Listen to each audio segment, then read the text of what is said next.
Hello friends! In this tutorial, we'll be drafting a basic straight skirt block using, of course, your own measurements. We will draft the skirt from your natural waistline, but I will also show you how to make a simple adjustment if you'd like it to sit a little lower on your hips instead. This basic block can be used to create mini, knee length, midi, and ankle length skirts, so it's a great foundation for many different designs. Here's what this skirt will look like on a curvier figure. If you'd like to make a pencil skirt, only a few small adjustments are needed, and we'll cover those in a separate tutorial. This pattern is designed for woven fabrics, and since woven fabrics don't stretch, you will need to install a zipper or another type of closure. And for longer skirts, you'll also need to add either a walking vent or a slit or another opening to make walking more comfortable. And if you'd like to make the skirt from knit fabrics, I will be creating a separate tutorial just for that. While technically you can use this block as a starting point, the construction process is slightly different. And one last thing, I've sewn the skirt more times than I can count, so I know this pattern inside and out. But before recording this tutorial, I also made a quick test version to double check everything so you can be confident that it fits just as intended. So let's grab your measuring tape and let's get started.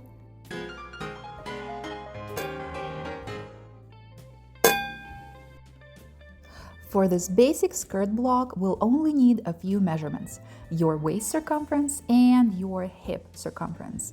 You'll also need the distance from your natural waist to your fullest hip, and for most people, this measurement is very consistent. I would use 7 3/4 inches if you're under 5'6", or simply 8 inches if you're over 5'8". If you'd like to be extra precise, you can always measure it yourself. And of course, the easiest way to find your waist is to tie a small belt or a shoelace around it. One last helpful measurement is from your natural waist to the center of your knee, measured straight down the front, not along the side seam. I used 25 inches for my basic block, but feel free to measure your own. And once your basic block is drafted, you can adjust the length for the mini skirt or for the ankle length skirt directly on the fabric. It's quick and easy. Write down your measurements and we're ready to draft our pattern. It's screenshot time. Feel free to pause the video and take a screenshot because this is what our final pattern draft will look like. But girls, I highly recommend watching the drafting process with me from start to finish because I will be sharing several very important tips along the way that will make the whole process and the sewing much easier. And while you're here, now is probably the best time to give the video a thumbs up before you forget.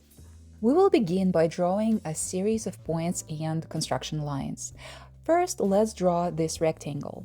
The distance from A to B is your waist to knee measurement, and in my example, that's 25 inches. The distance from A to C is your hip circumference divided by 2 plus 3/4 inch. Now, here's a very important point. That extra 3/4 inch is called ease. And we add ease so your finished skirt is comfortable to walk, to sit, and to move around in. Adding 3/4 inch here is actually quite generous because it gives us a whole 1.5 inches of extra space, of extra room in the finished skirt. As a general sewing rule, the closer you want your skirt to fit, the smaller this number should be. But personally, especially if you're a beginner, I wouldn't go below 1/2 inch. I prefer starting with a little more ease because it's much easier to sew like one more seam a little deeper later and reduce that fullness than realize your skirt is too tight. Our next point is point D. The distance from A to D is your hip circumference divided by 4 plus 1/2 inch.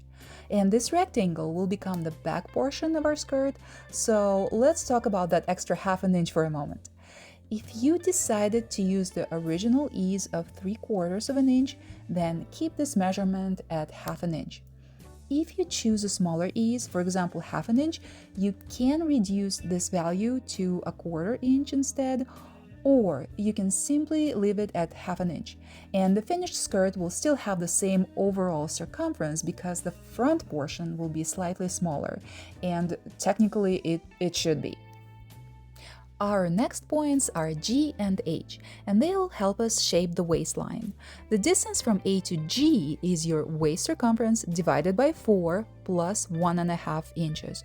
And don't worry, that extra 1.5 inches is only there to create the dart.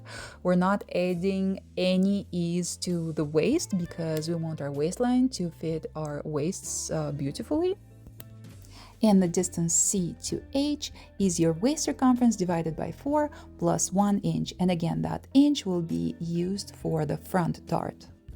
Points GB and HF are located directly above points G and H.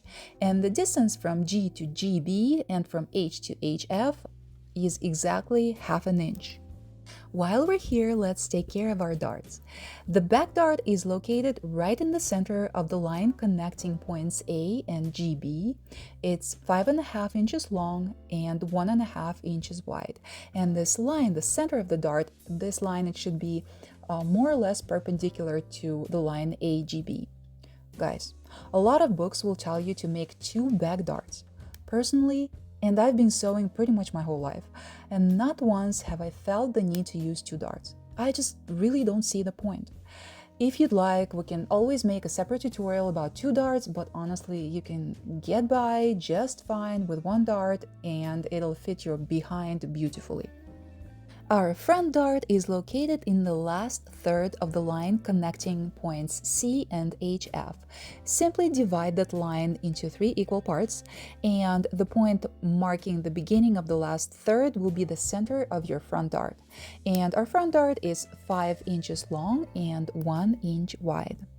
And our final point is point E. The distance from A to E is approximately 8 inches, and this is your waist to hip measurement. From point E, draw a horizontal line all the way across our rectangle. And the last thing we need to do is connect our points with smooth, beautiful curves, just like the ones shown on the diagram. Now let's make one quick adjustment. If you're planning to wear the skirt around Thanksgiving or even during berry season when it's just impossible to stop helping yourself to another handful, it's probably not the best idea to have your skirt sitting right at your natural waistline. So if you would like to lower your waistline by a couple of inches, here's what we'll do. Simply measure 2 inches down from the original waistline at several points across the pattern and then connect those points with a smooth curve, just like we're doing here. No need to adjust our darts, simply use whatever is left after you cut off the top portion of the skirt. By the way, this section above the lowered waistline that you're going to be cutting off, it can also be used as a waist facing for a skirt that sits at the waistline. Like if you don't want to use a waistband, you can simply cut off this section from both the front and the back pattern pieces after you cut out your actual front and back skirt pieces, and then close the darts, and this will create the finished facing. And of course, if you'd like to create a facing for a low-sitting skirt, simply mark another line 2 inches below the lowered waistline, and then use that section to create the facing. That's it. We're done drafting our basic skirt block. I hope you have fun creating your own skirts, and I will see you next time. Goodbye!